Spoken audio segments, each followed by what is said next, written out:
Magandang umaga. Magandang umaga. Pumunta. Ako si Investigador Cornelieza. At alam mo naman ang karapatan mo at nandito din ang lawyer mo. May mga nakuha kaming ebidensya natin sa'yo.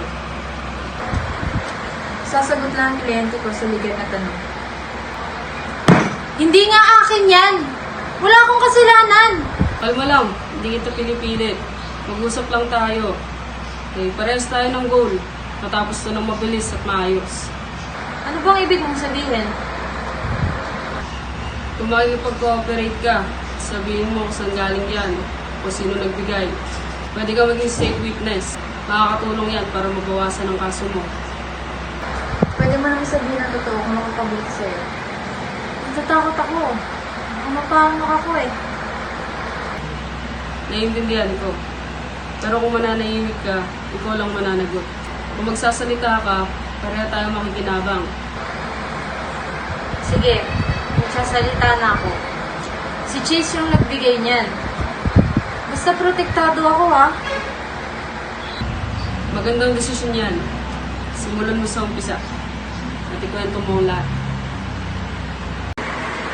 Magandang araw. Ako si Investigador Cornelieza. Nandito ka dahil sa nangyaring away. Alam mo ang karapatan mo at andito ang lawyer mo. Wala akong sasabihin! Kalma muna, pakinggan muna natin sila.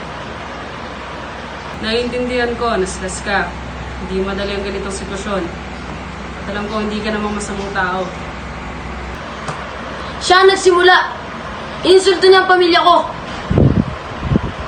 Naiintindihan ko. Kahit sino magagalit kapag pamilya ang nadamay. Naprovoke lang po siya. Oo, mukhang ganun nga. Minsan nadadala lang ng galit. Pero hindi ibig sabihin nun, masamang tao ka na agad. Hindi ko lang talaga napigilan ang sarili ko. Naiintindihan ko. Kung sasabihin mo ang buong totoo, matutulungan kitang may paliwanag sa report na naprovoke ka at nagsisisi ka. Totoo ba? Makakatulong yan? Oo naman. Andito tayo para malaman totoo. Nakikinig ako. Sige, ganito yon. Sinigawan niya ako. Hinawakan niya ako sa kwelyo. Sinunto siya. Di ko alam na lumala. Naiintindihan ko. Salamat sa pagiging tapat mo. Makakatulong yan sa kaso mo. Ito ang konklusyon sa interrogation. Sa interrogation, ginamit namin ang common interest at sympathetic approach. Sa una ay parang negosasyon.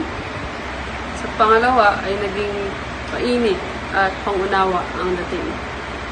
Sabi ng suspect, sa una ay takot at nag-iisip kung anong mas makakabuti sa kanya. Sa pangalawa ay emosyonal at naghahanap ng makikinig. Sa approach, sa una ay pinakita namin na pareho kami ng goal para makipag-cooperate. Sa pangalawa, nagpakita kami ng habag at pangunawa para bumaba ang depensa niya.